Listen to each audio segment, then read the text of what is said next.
ಪ್ರಶ್ನೆ 2 ಒಂದು ವಾಕ್ಯದಲ್ಲಿ ಉತ್ತರಿಸಿ. ಪ್ರಶ್ನೆ 1 ಕುರುಪತಿ ರಣರಂಗದಲ್ಲಿ ಏನನ್ನು ಮೆಟ್ಟಿ ನಡೆದನು?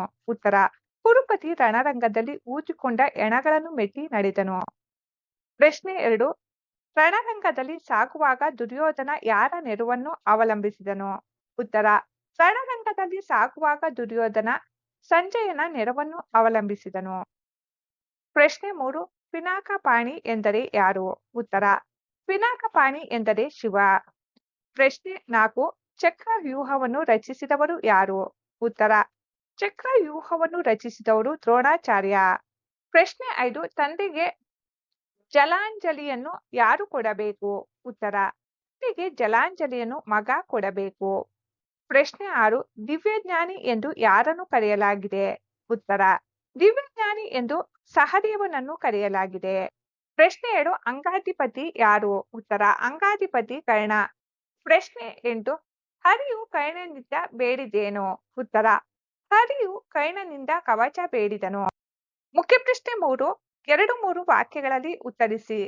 ಪ್ರಶ್ನೆ 1 ರಣರಂಗದಲ್ಲಿ ಬಿದ್ದಿದ್ದ ಅಭಿಮನ್ಯುವಿನ ಕಳೆಬರಹ ಯಾವ ರೀತಿ ಕಾಣುತ್ತಿತ್ತು? ಉತ್ತರ ರಣರಂಗದಲ್ಲಿ ಬಿದ್ದಿದ್ದ ಅಭಿಮನ್ಯುವಿನ ಕಳೆಬರಹ ಅರ್ಧ ಮುಚ್ಚಿದ ಕಣ್ಣು, ಯುದ್ಧದ ಉತ್ಸಾಹದಿಂದ ಅರಳಿದ ಮುಖ, ಶತ್ರುಗಳ ಬಾಣದ ಹೊಡೆತದಿಂದ ಜರ್ಜರಿತವಾದ ದೇಹ, ಬಿಸಿ ರಕ್ತದ ಸಮುದ್ರದಲ್ಲಿ ಅದ್ದು ಬಿದ್ದಂತೆ ಕಾಣುತ್ತಿತ್ತು. ಮುಖ್ಯ ಪ್ರಶ್ನೆ 2 ದುರ್ಯೋಧನ ತನ್ನ ಮಗನ ಶವವನ್ನು ಕಂಡು ಹೇಗೆ ವ್ಯಥೆಪಡುತ್ತಾನೆ? ಉತ್ತರ ದುರ್ಯೋಧನ ತನ್ನ ಮಗನ ಶವವನ್ನು ಕಂಡು ಮಗನು ತಂದೆಗೆ ಎಳ್ಳು ನೀರು ಬಿಡುವುದು ಅಂದರೆ ದರ್ಪಣ ಕೊಡುವುದು ಲೋಕರೂಢಿ. ಆದರೆ ಈಗ ಅದಕ್ಕೆ ವಿರುದ್ಧವಾಗಿ ನಾನು ನಿನಗೆ ದರ್ಪಣ ಕೊಡುವಂತಾಯಿತಲ್ಲ, ನೀನು ಈ ರೀತಿ ಕ್ರಮವನ್ನು ತಪ್ಪಿಸಬಹುದೇ ಎಂದು ಮಗನ ಶವವನ್ನು ಕಂಡು ವ್ಯಥೆಪಡುತ್ತಾನೆ. ಪ್ರಶ್ನೆ 3 ದುಶ್ಯಾಸನನು ಅಣ್ಣನಿಗೆ ತೋರಿದ ವಿನಯಶೀಲತೆ ಯಾವುದು? ಉತ್ತರ ದುಶ್ಯಾಸನನು ದುರ್ಯೋಧನನು ಕುಡಿದ ನಂತರ ತಾಯಿಯ ಎದೆ ಹಾಲು ಸೋಮರಸವನ್ನು ಕುಡಿದನು. ಉತ್ತಮವಾದ ಭೋಜನವನ್ನು ದುರ್ಯೋಧನನ ನಂತರ ಸೇವಿಸಿದನು. ಆತ ಚಿಕ್ಕಂದಿನಿಂದಲೂ ಎಲ್ಲಿಯೂ ಅಣ್ಣನಾದ ದುರ್ಯೋಧನನನ್ನು ಮೀರಿ ಹೋಗಲಿಲ್ಲ, ಎಂದಿಗೂ ವಿನಯವನ್ನು ಉಲ್ಲಂಘನೆ ಮಾಡಲಿಲ್ಲ. ಇದು ದುಶ್ಯಾಸನನು ಅಣ್ಣನಾದ ದುರ್ಯೋಧನನಿಗೆ ತೋರಿದ ವಿನಯಶೀಲತೆ. ಪ್ರಶ್ನೆ 4 ಕರ್ಣನ ಜನ್ಮ ರಹಸ್ಯವನ್ನು ಯಾರು ಯಾರು ಅರಿತಿದ್ದರು? ಉತ್ತರ ಕರ್ಣನ ಜನ್ಮ ರಹಸ್ಯವನ್ನು ದುರ್ಯೋಧನ, ಕರ್ಣನ ತಾಯಿ ಕುಂತಿ, ತಂದೆ ಸೂರ್ಯದೇವ, ದಾನವರಿಪು ಕೃಷ್ಣ ಮತ್ತು ದಿವ್ಯಜ್ಞಾನಿಯಾದ ಸಹದೇವರು ಅರಿತಿದ್ದರು. ಪ್ರಶ್ನೆ 5 ದುರ್ಯೋಧನನು ಕರ್ಣನ ದಾನ ಗುಣವನ್ನು ಹೇಗೆ ಪ್ರಶಂಸಿಸಿದ್ದಾನೆ? ಉತ್ತರ ಹರಿ ಬಂದು ಬೇಡಿದಾಗ ಕವಚವನ್ನು ನೀನು ಕತ್ತರಿಸಿಕೊಟ್ಟೆ, ಕುಂತಿ ಬಂದು ಕೇಳಿದಾಗ ದಿವ್ಯಾಸ್ತ್ರಗಳನ್ನು ಅಂಜದೆ ಕೊಟ್ಟೆ. ನಿನಗೆ ಸರಿಸಮಾನರಾಗಿರುವ ವೀರರು ಸೂರತ್ವದಲ್ಲಾಗಲಿ ದಾನ ಮಾಡುವುದರಲ್ಲಾಗಲಿ ಯಾರೂ ಇಲ್ಲ ಎಂದು ದುರ್ಯೋಧನ ಕರ್ಣ ದಾನ ಗುಣಗಳನ್ನು ಪ್ರಶಂಸಿಸುತ್ತಾನೆ. ಮುಖ್ಯ ಪ್ರಶ್ನೆ 4 5-6 ವಾಕ್ಯಗಳಲ್ಲಿ ಉತ್ತರಿಸಿ. ಪ್ರಶ್ನೆ 1 ದುರ್ಯೋಧನ ರಣರಂಗದಲ್ಲಿ ನಡೆದು ಬಂದ ಬಗೆಯನ್ನು ಕವಿ ಹೇಗೆ ವರ್ಣಿಸಿದ್ದಾನೆ? ಉತ್ತರ ಕುರುಕ್ಷೇತ್ರ ಯುದ್ಧ ಭೂಮಿಯಲ್ಲಿ ಎಲ್ಲೆಂದರಲ್ಲಿ ಆಯುಧಗಳು ಮುರಿದು ತುಂಡಾಗಿ ಬಿದ್ದಿದ್ದವು. ಸತ್ತ ದೇಹಗಳಿಂದ ರಕ್ತವನ್ನು ಭೂಮಿಯು ಕುಡಿಯಲಾಗದೆ ಸಮುದ್ರದಂತೆ ಯುದ್ಧ ಭೂಮಿಯಲ್ಲೆಲ್ಲ ರಕ್ತವೇ ವ್ಯಾಪಿಸಿಕೊಂಡಿತ್ತು. ಎಲ್ಲಿ ನೋಡಿದರಲ್ಲಿ ಎಣಗಳು ರಾಶಿ ರಾಶಿಯಾಗಿ ಬಿದ್ದಿದ್ದವು. ಈ ನಡುವೆ ಯುದ್ಧ ಭೂಮಿಯಲ್ಲಿ ನಡೆದು ಬರುತ್ತಿರುವ ದುರ್ಯೋಧನನ ಕಾಲಿಗೆ ಆಯುಧಗಳು ಚುಚ್ಚಲು, ರಕ್ತವು ತಾಗಲು, ಕಾಲಿಡಲು ಜಾಗವಾಗದೆ ದುರ್ಯೋಧನ ಅಲ್ಲೇ ಬಿದ್ದಿದ್ದ ದೊಡ್ಡ ದೊಡ್ಡ ಗಾತ್ರದ ಎಣಗಳನ್ನು ತುಳಿದುಕೊಂಡು ಮುಂದುವರೆದನು. ಹಾಗೆ ಮುಂದುವರಿಯುತ್ತಾ ಹೋದಂತೆ ಯುದ್ಧ ಭೂಮಿಯಲ್ಲಿ ಭಾಗವಹಿಸಿ ಸತ್ತು ಬಿದ್ದಿದ್ದ ಆನೆಗಳು ನೋಡಲು ದೊಡ್ಡ ಬೆಟ್ಟದಂತೆ ಕಾಣುತ್ತಿತ್ತು. ಹೀಗೆ ಬೆಟ್ಟದಂತೆ ಬಿದ್ದಿರುವ ಆನೆಗಳನ್ನು ತುಳಿಯುತ್ತಾ ರಕ್ತದ ನದಿಯನ್ನು ದಾಟುತ್ತಾ ಆನೆಗಳ ಸೊಂಡಿಲುಗಳೆಂಬ ಕಪ್ಪು ಬಳ್ಳಿಯಲ್ಲಿ ಸಿಲುಕಿಕೊಳ್ಳುತ್ತಾ ಅವುಗಳನ್ನು ಲೆಕ್ಕಿಸದೆ ಸಂಜಯನ ಹೆಗಲನ್ನು ಅವಲಂಬಿಸಿ ದುರ್ಯೋಧನ ಯುದ್ಧ ಭೂಮಿಯಲ್ಲಿ ನಡೆಯುತ್ತಾನೆ. ಪ್ರಶ್ನೆ 2 ದ್ರೋಣ ಕಳೆಬರಹವನ್ನು ಕಂಡು ದುರ್ಯೋಧನ ಹೇಗೆ ದುಃಖಿಸುತ್ತಾನೆ?